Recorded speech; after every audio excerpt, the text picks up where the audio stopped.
Bonjour à toutes et à tous, mesdames et messieurs, vous nous rejoignez sur Télé Djibouti pour votre édition du 15h, dont tels sont les principaux titres.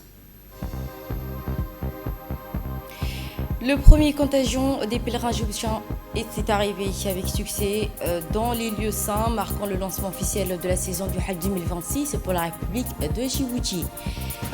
Et au Moyen-Orient, les tensions s'intensifient entre Washington et Téhéran autour du détroit d'Ormuz, zone stratégique du transport pétrolier mondial sur fond de menaces et de démonstrations. Bonjour à toutes et à tous et merci de nous avoir rejoints sur Télé Djibouti. Arrivée du premier contagion de pèlerins djiboutiens avec un accueil des plus chaleureux. Le premier contagion des pèlerins djiboutiens est bien arrivé sur les lieux saints, marquant ainsi le lancement officiel de la saison du Hajj. Pour la République de Djibouti, dès leur arrivée à Médine, les fidèles ont été chaleureusement accueillis par la délégation officielle en charge des affaires des pèlerins, pleinement mobilisés pour assurer une prise en charge optimale dans les meilleures conditions. Ce premier groupe, composé de 420 pèlerins, a été acheminé à bord de 3 vols successifs, chacun transportant 140 fidèles. Une organisation logistique rigoureuse qui illustre les efforts déployés par les autorités compétentes afin de garantir un déplacement fluide, sécurisé et conforme aux exigences du pèlerinage. Sur place, un dispositif d'accueil bien ordonné a été mis en œuvre, comprenant l'orientation des pèlerins, la facilitation des formalités administratives ainsi que leur transfert vers les lieux d'hébergement.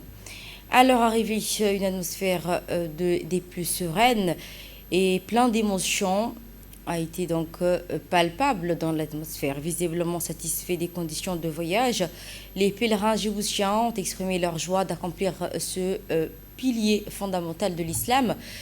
Plusieurs d'entre eux ont également tenu à saluer les efforts des autorités djiboutiennes pour la bonne organisation de ces déplacements spirituels. De son côté, la délégation officielle a réaffirmé son engagement à poursuivre la coordination des opérations d'accueil et d'encadrement des prochains vols attendus dans les jours à venir. Ils ont également insisté sur l'importance du respect des consignes sanitaires et organisationnelles afin de garantir le bon déroulement du séjour de l'ensemble des pèlerins. Cette première vague constitue ainsi une étape majeure dans l'ouverture des vols du Hajj. Il reflète ainsi la volonté des autorités djiboutiennes d'assurer un accompagnement de qualité à leurs citoyens dans ce voyage spirituel. Au total, le contingent djiboutien pour cette saison du Hajj est estimé à 1400 pèlerins. D'autres vols sont prévus dans les prochains jours pour acheminer l'ensemble des fidèles vers les lieux saints.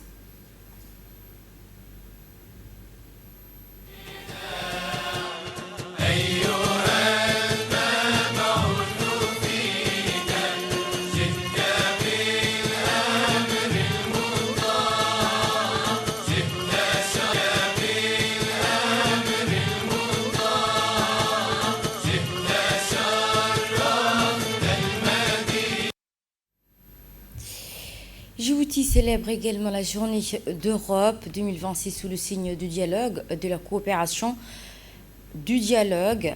Cette journée de l'Europe 2026 a été célébrée aujourd'hui à la Bibliothèque et Archives nationales de Djibouti dans un esprit de partenariat, de renforcement des relations entre Djibouti et l'Union européenne.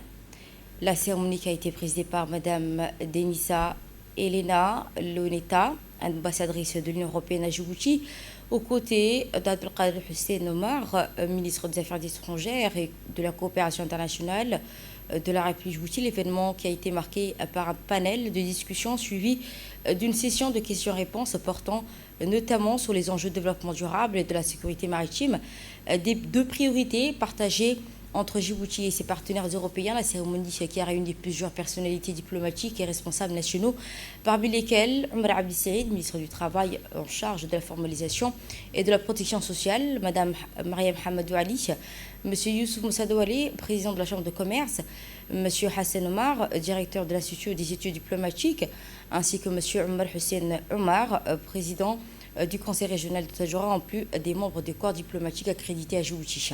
Cette délégation a permis de renforcer le dialogue et la coopération autour des priorités communes en matière de développement, de stabilité et de sécurité dans la région. Et de là, nous passons au grand format de ce 4 mai 2026. Ce grand format qui sera consacré au secteur agricole, pilier essentiel de l'économie et de la sécurité alimentaire. L'accent sera particulièrement mis sur les efforts déployés en matière d'adduction d'eau, mise à disposition des éleveurs et agriculteurs locaux afin de soutenir leurs activités et renforcer la résilience de la production rurale. À travers ce reportage, il s'agira de montrer l'impact concret des infrastructures hydrauliques ainsi que les conditions de travail initiées par le chef de l'État.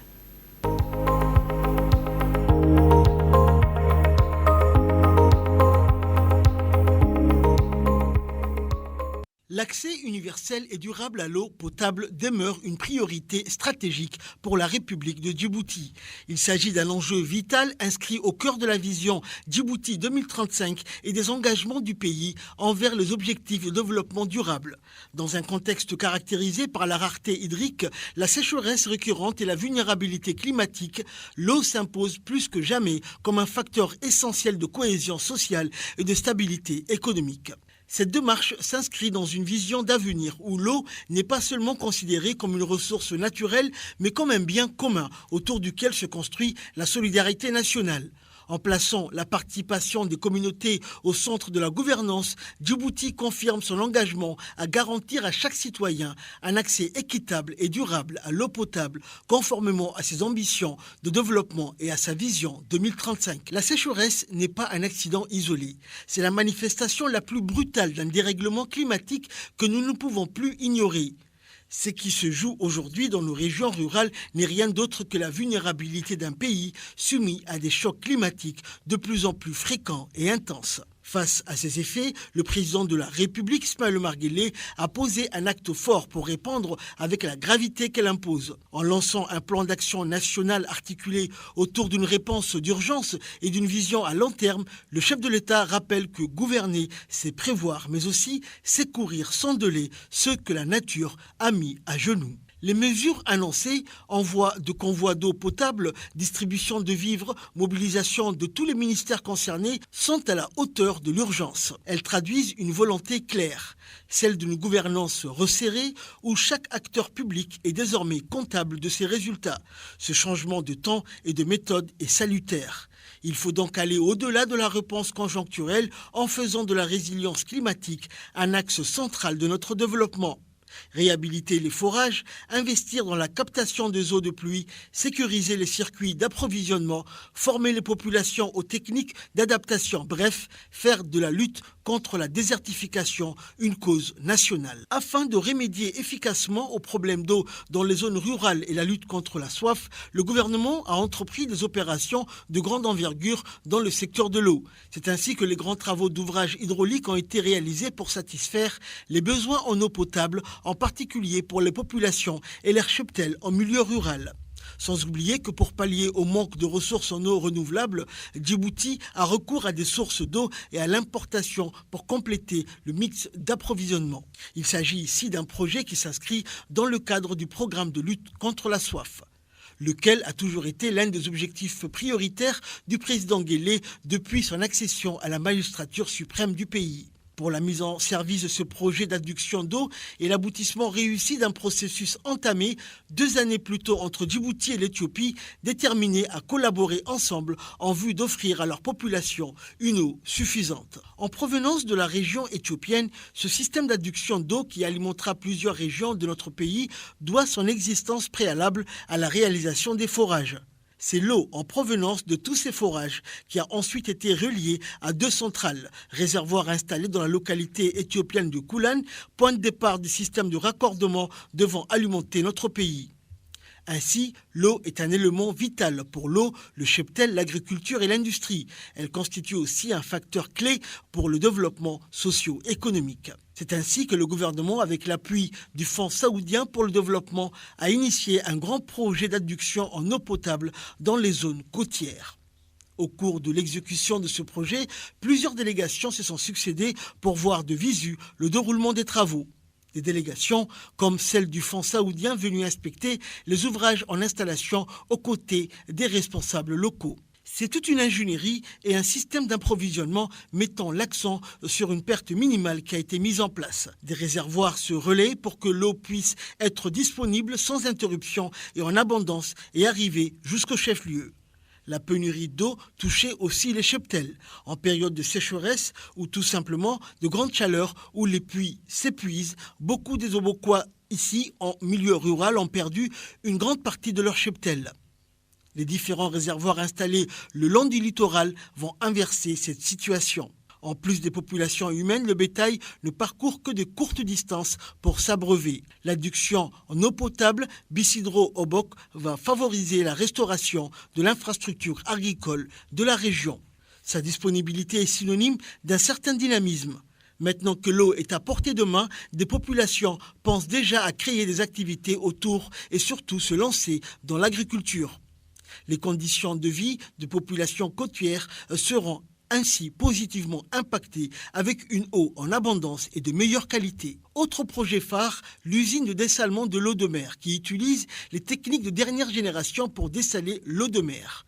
38 mois de travaux inaugurés par le président Ismaël Omar Guelleh. Bâtie à Doralé, à proximité de la base chinoise, sur une superficie de 30 000 m², cette usine, la première de ce type en Afrique subsaharienne, est une installation unique en matière de production d'eau potable à partir d'énergies renouvelables. Il s'agit ici d'un projet qui s'inscrit dans le cadre du programme de lutte contre le spectre de la soif. Ceci s'inscrit dans la droite ligne de la politique du gouvernement pour améliorer les conditions de vie des populations vulnérables en zone urbaine et rurale. C'était un magazine de la rédaction commenté par Ahmed Hamad. Clôture du championnat sportif scolaire 2025-2026. Placé sous le signe du sport et de la culture. Le ministère de l'Éducation nationale et de la formation professionnelle, à travers son service des sports et de culture, a organisé ce samedi 2 mai 2026 une cérémonie de clôture des championnats sportifs scolaires de la saison 2025-2026.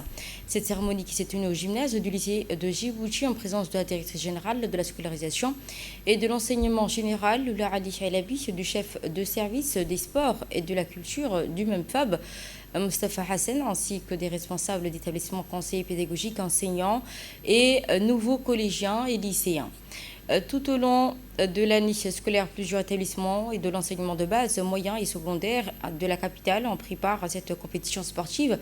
L'objectif étant de promouvoir le sport en milieu scolaire et détecter les jeunes talents dans un esprit de fair play et de cohésion. La journée de clôture a été marquée par la phase finale de handball en catégorie filles et garçons. En ouverture, le CEM de Fikizawa s'est imposé face au CEM d'Ambouli avec un score de 2-1. Dans un second match très disputé, le CEM de Belaos a battu le CEM de Fikizawa de 10-8. Enfin, une finale de championnat de l'enseignement secondaire, le lycée Ahmed Farah a remporté le titre face au lycée de Djibouti avec un score de 7-5. Au-delà de cette compétition sportive, la cérémonie a également été enrichie par des prestations artistiques et culturelles mettant en avant les traditions afar, somali, arabes à travers la musique, la danse et la gastronomie autour du thème du mariage traditionnel. 3 établissements ont animé cette séquence culturelle.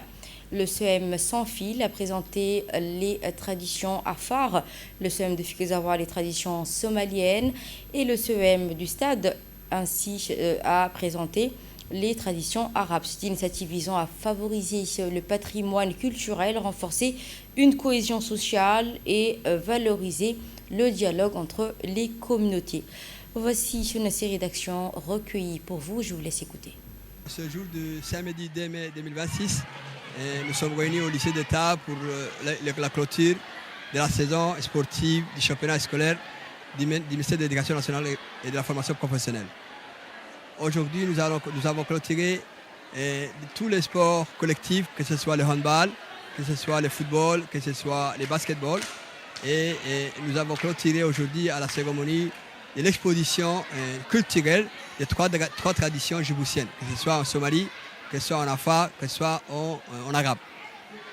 On a choisi 3 établissements de l'enseignement moyen, le collège de Stade pour la langue arabe, pour la tradition arabe, le collège de Saint-Phil pour la tradition afar et le collège de Fikizawa pour la tradition somalienne.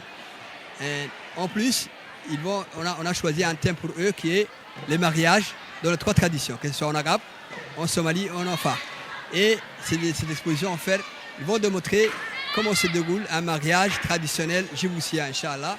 Et nous allons finir par la remise des trophées, Inch'Allah. Merci à vous.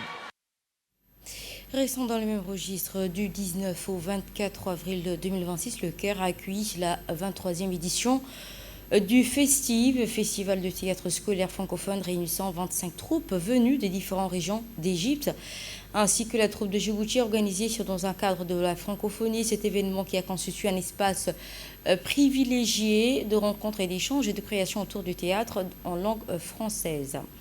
La participation de Djibouti s'inscrit dans une volonté de promouvoir le théâtre scolaire francophone à l'international tout en portant des messages forts de tolérance, de cohésion dans un contexte mondial marqué par de nombreux défis.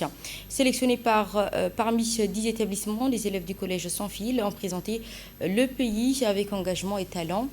Sur scène, la troupe djiboutienne a présenté la pièce Folle de paix, écrite par Élise Hoffner, œuvre qui met en scène des patients d'un hôpital psychiatrique qui interrogent à leur manière la notion de la paix. À travers un regard inversé et inattendu, la pièce invite le public à réfléchir sur la guerre, la violence et la responsabilité individuelle de la construction de la paix. Ainsi, âgés entre 11 à 15 ans, les jeunes comédiens ont livré une prestation intense, saluée avec bravoure et profondeur. La présentation a été chaleureusement accueillie par le public et largement appréciée par les professionnels du théâtre venus de France, de Canada, qui ont souligné la qualité artistique du travail présenté en marge des spectacles. Les élèves ont également participé à des ateliers et des échanges sur la pratique théâtrale contemporaine. La troupe de Djibouti et ses encadrants ont en fait exprimé leur gratitude au ministère de l'Éducation nationale, de la formation professionnelle et la CREFA pour leur soutien financier ainsi qu'à l'ensemble des partenaires ayant contribué à la réussite de cette participation. Migration irrégulière et gestion de cette migration sur le long de la route de l'Est. Une réunion de haut niveau des experts techniques sur la migration irrégulière ainsi que la gestion des flux migratoires le long de la route de l'Est liée à la crise en mer Rouge s'est achevée à Tadjoura par l'adoption de l'appel à l'action de Tadjoura. Ce document vise à renforcer la lutte contre l'immigration irrégulière, la traite des personnes et le trafic illicite de migrants tout en promouvant une gouvernance migratoire fondée sur les droits humains. Organisée conjointement par le secrétaire de l'IGAD et de l'Organisation internationale pour l'immigration, l'OIM, cette réunion qui a rassemblé les États membres de l'IGAD, des pays en transit, ainsi que de destination, ainsi que des organisations régionales et internationales et plusieurs partenaires techniques et financiers. Les travaux ont été clôturés par le préfet de la région de Tadjoura, Mohamed Hamad Abbas, représentant du gouvernement de Djibouti et la présidence en exercice de l'IGAD.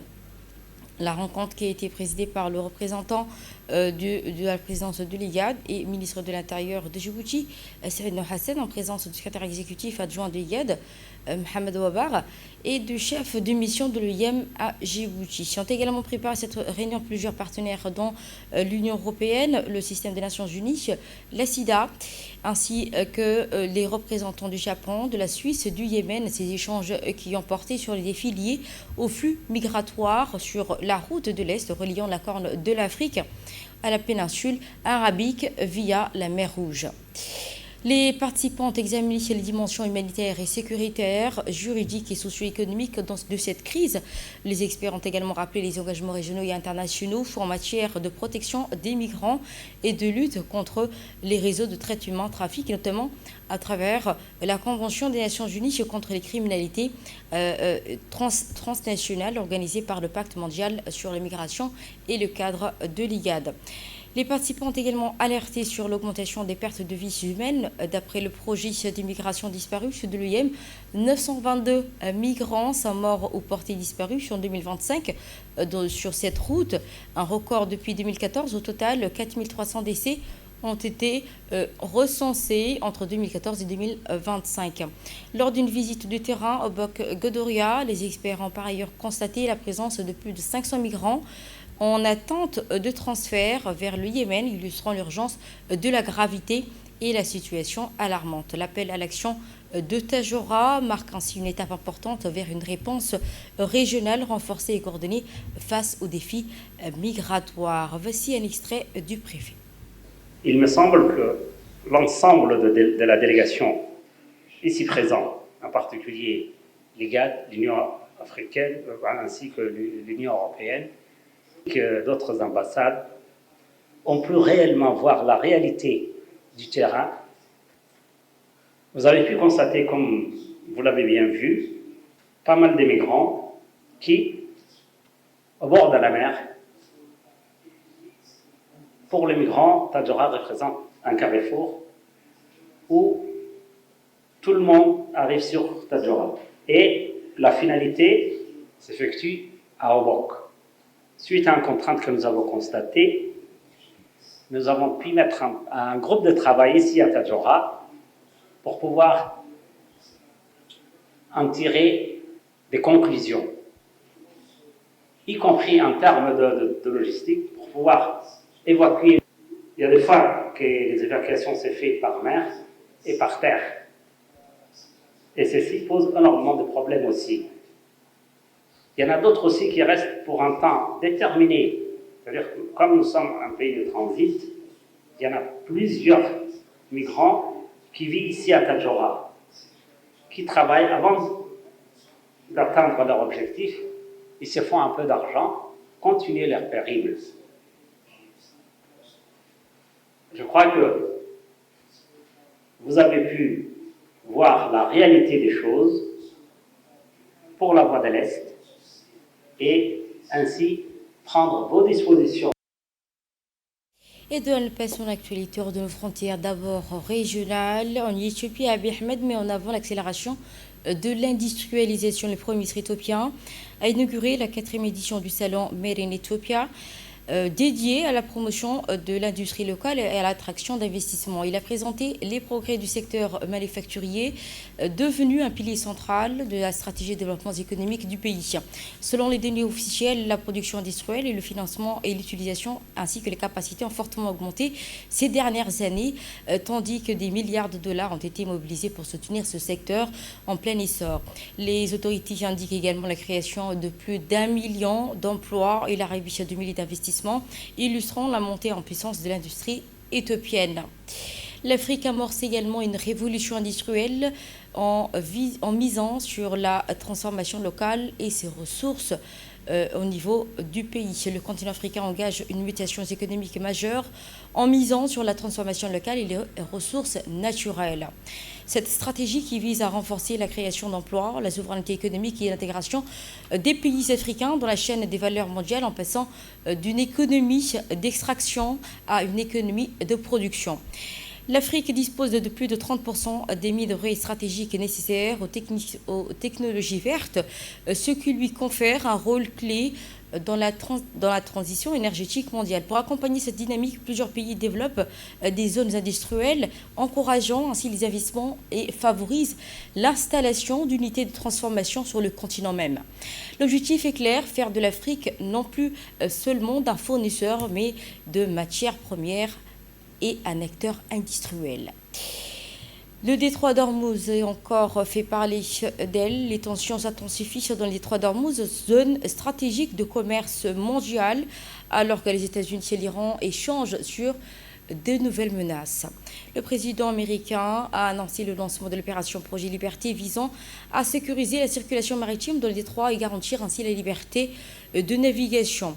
En réponse, les forces israéliennes ont averti qu'elles cibleraient toute présence militaire étrangère s'approchant de la zone, affirmant que la navigation du détroit doit se faire sous coordination du Téhéran.